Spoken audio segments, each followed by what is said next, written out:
ए बड़की काहे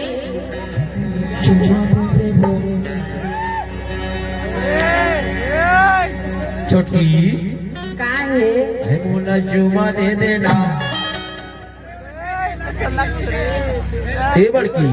काहे है मोला जुमा दे देबो तुहा लइका होही वो तुहा लइका होही वो एओ एओ कहे तुहा लइका होही तुहा लइका होही वो एओ एओ कहे तुहा लइका होही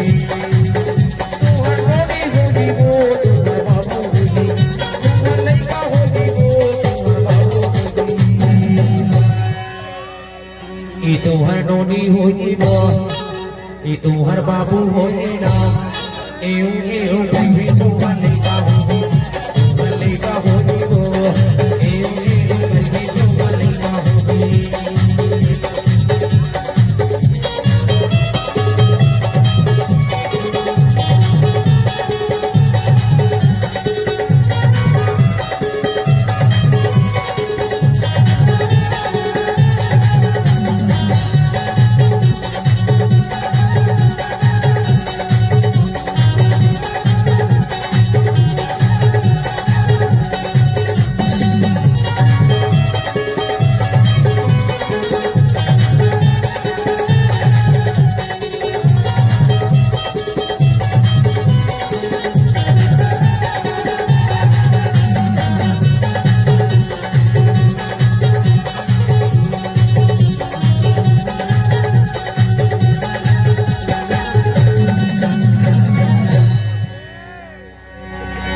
तुहर बाबू होगी वो तुहर नोनी होगी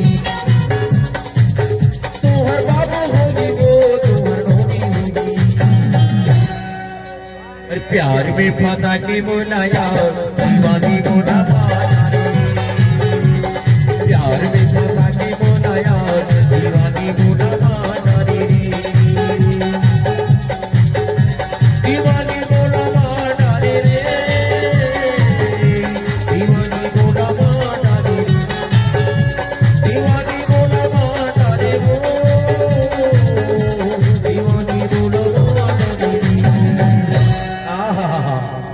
ये छोटकी काहे ये भगवान हम तो हुरा देख से घर बना दी यार कि देखैया मन के लाड़ घुटुक जाती मानसी से तभी तो दिखा।